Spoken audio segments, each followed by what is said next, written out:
languages. Welcome to the innovation stage. I see many new faces. My name is Carolina, I'm the Master of Ceremonies, and I will be with you for this last talk in the morning to round it off. I would like to introduce Benoit Wirtz, investment partner at Bright Eye Ventures. He will moderate our last panel, which will be on disruption in education, right? Welcome, Benoit. Please, a round of applause. I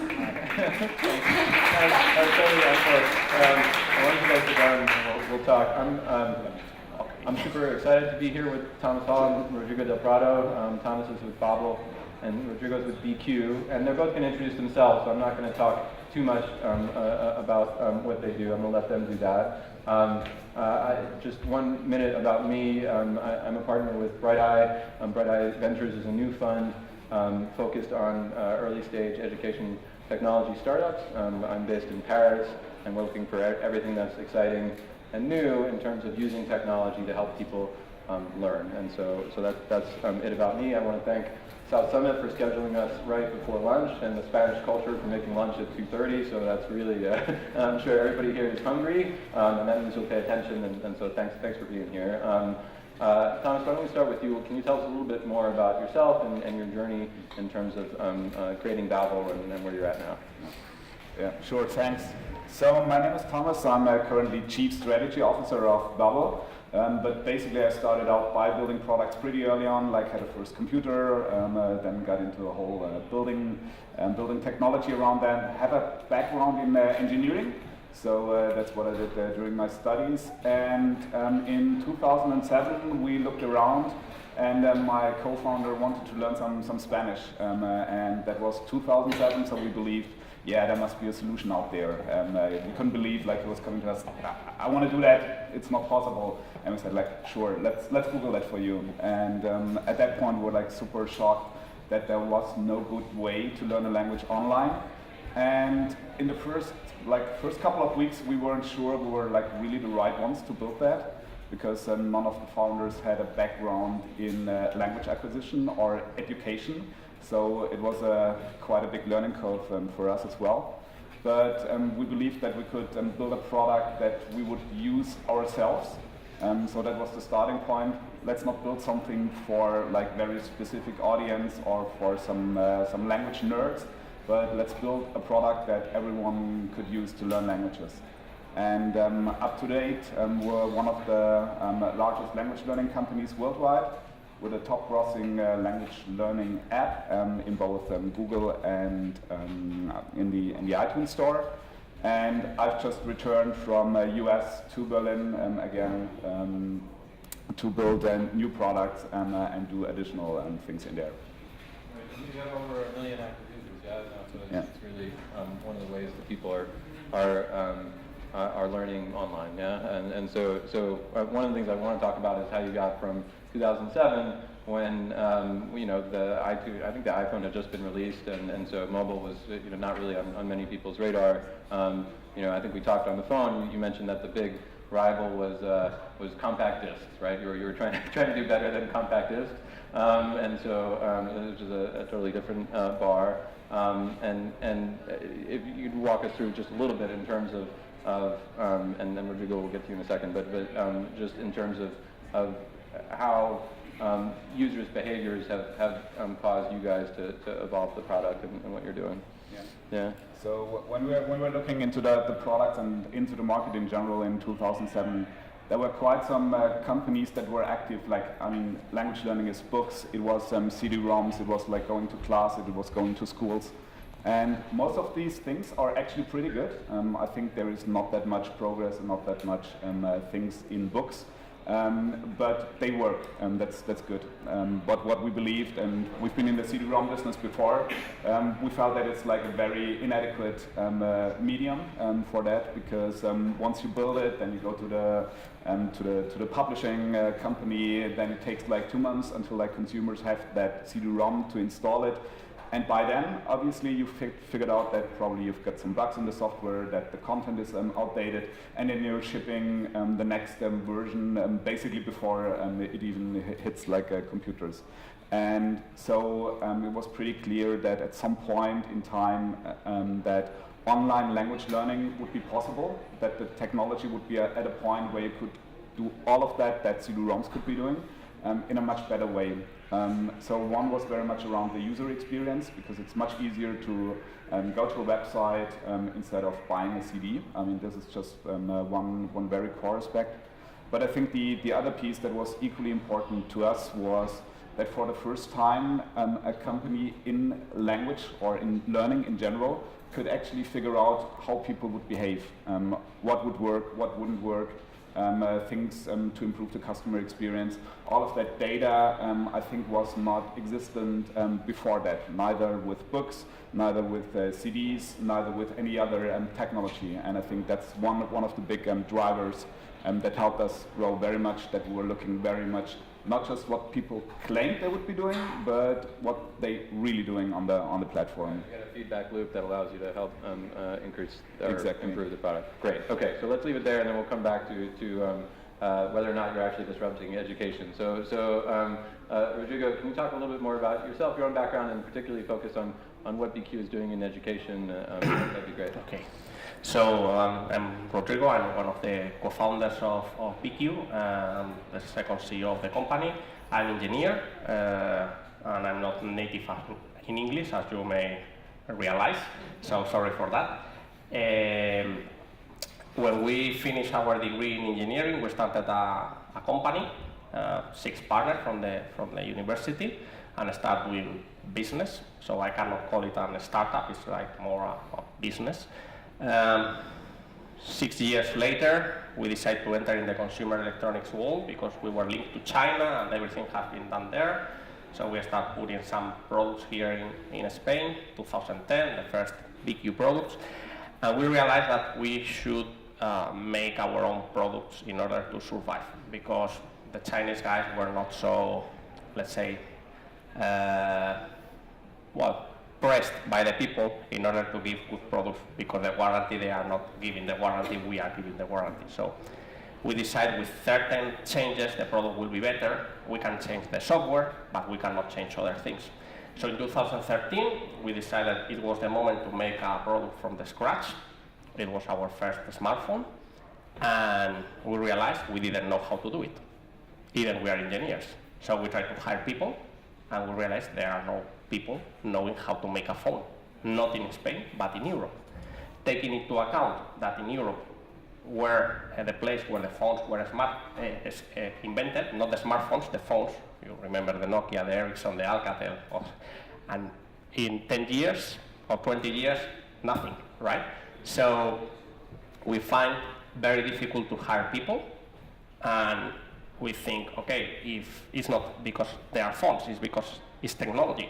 And if we will need technology in the future, because technology is around us, and there are no people with the skills to make technology, we have a problem as country, right? So we say, okay, what is the solution for that in a very engineering way of thinking? Let's try to solve the problem. Okay, let's go to give knowledge to kids in what technology is. So we think technology is based on 3 ingredients. One ingredient is hardware, the other ingredient is software, and the other ingredient is the arts and mechanics. And we try to explain that to kids, because we know about that.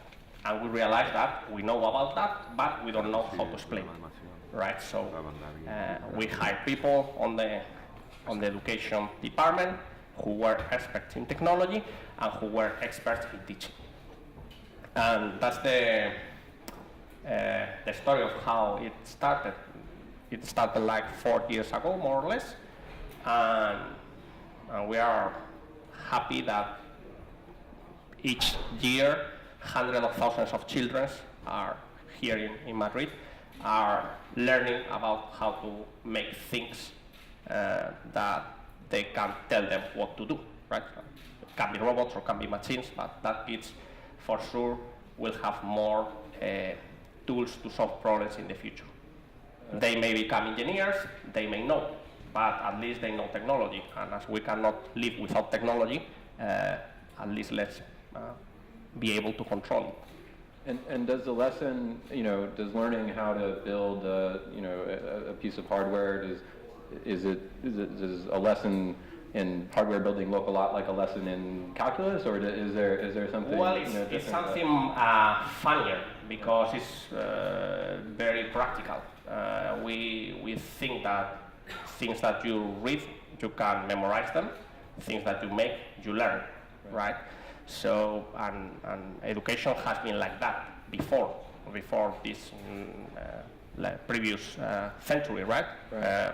The guy who is an artisan has his students, and he teaches them by making, right? When we have to make education for everybody, we have to cut that by making because it's impossible. But now there are tools that make it possible again to learn by making. It's like the app without the smartphones cannot be done. Now we have tools, right? So the point here is we have tools, we have internet, content can move freely. Things have changed a lot. Let's try to change the way of how we learn. Right.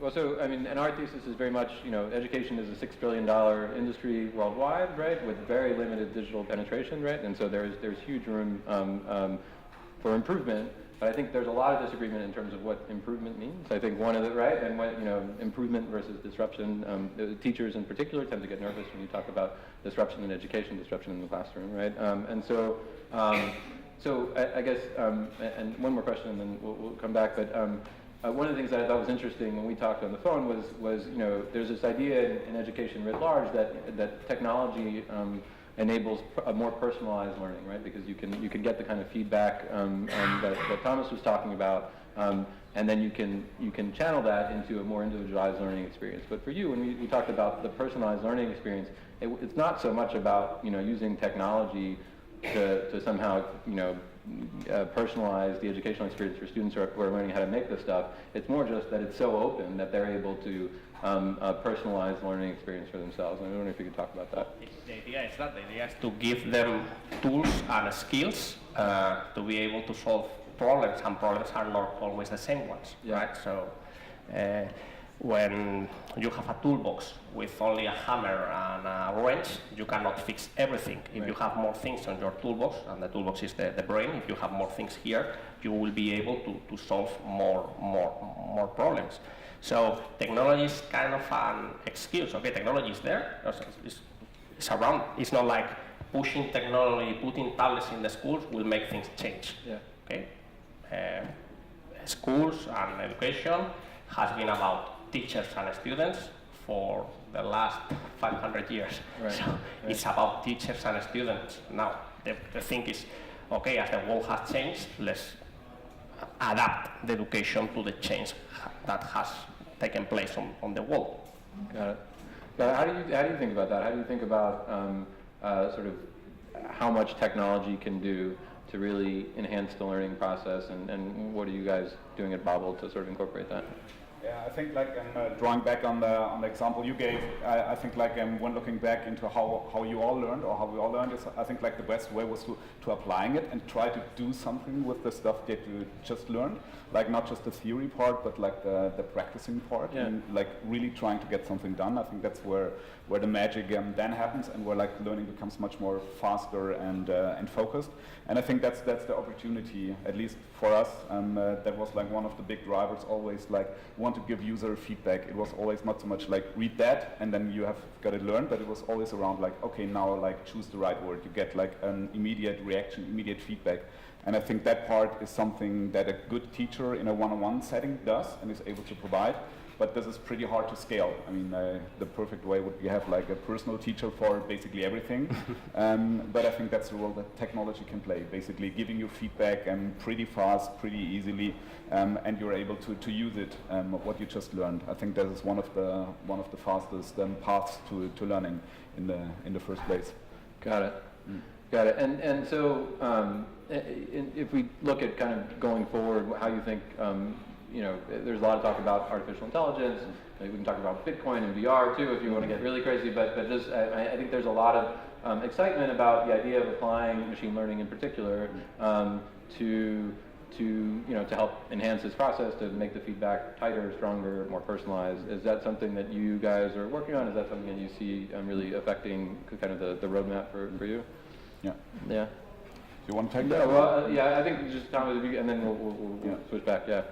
So for us, definitely, machine learning is a big part because we've got the benefit of having quite a lot of people using the platform and learning. Yeah. So which always is a prerequisite if you want to do machine learning right. So you need a lot of different data sets to actually make sense of that.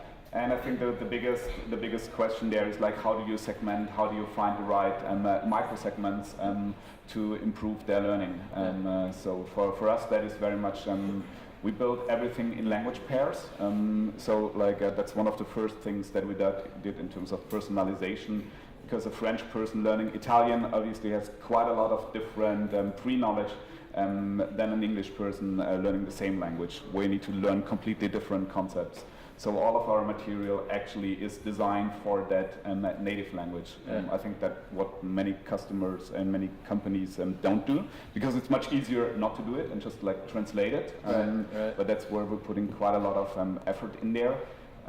That's not what I would call machine learning per se. That's probably more common sense. So I think it's like a continuous continent between common sense and like what's really good and using the research and that is already out there and applying that, and then like the whole thing around machine learning, which basically says I have no idea how this whole machine works, but there is some statistical things in there that makes it work. So I think we're moving continuous towards that dimension of machine learning, but I still think there is so much to be leveraged just by using the research and the existing research out there.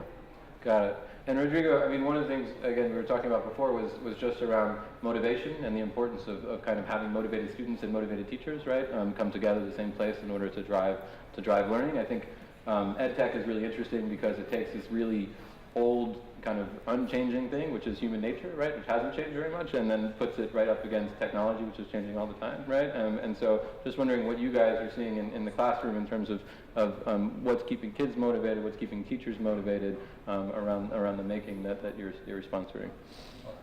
As you have said, when you make something, it's easier to you for being motivated. Let's think about exercise.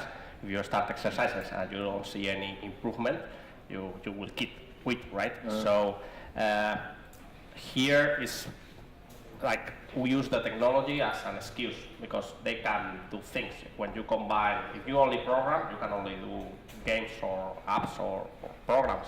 But if you combine it with hardware and with some mechanics, you can do things that actually move and make things, right? So it's imagine for a kid that before he imagines to make a robot to tidy up the room. Now he can make a kind of robot that tidies up the room, right? So he has kind of a goal that will move forward. With the teachers, the first problem we find is that they say, okay, technology, I don't know about technology, so this is gonna be a problem for me. And when we realized that it was not necessary for the teacher to know programming in order to teach programming, was like a huge relief because every teacher feels better. They say, okay, I don't need to learn this. I can teach without learning because it's like before education maybe was like teacher was teaching something that he has learned 10 years ago to kids that they are going to use it in the next 10 years. So 20 years gap. The last century nothing happens, but imagine 20 years ago. I mean, 20 years ago, no smartphones. 20 years ago, no internet, at least in Spain, in so many places. So 20 years is too much, right? Now we think the teacher is more kind of a coach, somebody who is helping the kids not to give them the knowledge, but to get the knowledge by themselves, because the knowledge is out there, right? So that's it. The point is, if you have a motivated teacher and motivated the students, Yeah. it will happen because the human brain is prepared to learn. Right. And you mentioned that it's actually being incorporated into the curriculum, right? In some cities. Yes, in fact, Madrid is the first region in Spain that makes that. That means 3,000 teachers that we teach by ourselves with the help of some big companies that find interest in this because they think it's something to have done. So imagine 3,000 teachers by 60 kids per teacher each year. It's 180,000 teachers, kids a year, right? So that's something huge, and now can be done because it's not so expensive to do it. Before maybe it's impossible. Now it's thanks to technology, it's possible, right? So it's like let's use the technology in the right way, like what it is. It's a tool. Got it. And just in terms of what's next for you, we're kind of at 5 minutes here, so I'm conscious. But in terms of where do you see this program going? How does BQ, which is after all kind of a for-profit, company, how do you guys sort of? Well, BQ is a company. Yeah. The business line of education is a company too. Right, yeah. So it's not like RSC. It's a business line that has its profit, and it's the way to make it sustainable. Because if not, it will be very difficult. There are certain improvements in the platform we have made. It's called BitBlock. It's the platform. We call it a platform to learn how to program things. Okay. That platform can include or will include more modules like the 3D module. So kids going to that platform will be able to learn how to make technology in the 3 dimensions: software, that is what is working now, software and hardware, but also mechanics. Got it. And the idea, like ultimately, you could recruit these kids into BQ. Yeah, I mean, yeah. So, I don't know, right? That would be nice if you actually. It will be easier to hire engineers. Yeah, That's something good for most of the companies. There's an amazing DJI, the drone company out of China. I don't know if you've ever seen their finals, but they have a huge college championships where people like basically make every college makes their own team and the drones fight each other, and then the prize is actually a job at DJI. But the point is, we all use that technology. How many kids playing with the drone, they know how the drone is built. Right. Well, in Shenzhen probably more, but yeah. Okay. Sorry. And Thomas, what about you? What's kind of on the horizon for you guys as Babel evolves and consumer habits evolve? Yeah. So for us, obviously one of the truth about language learning is that you don't learn a language by using just one method.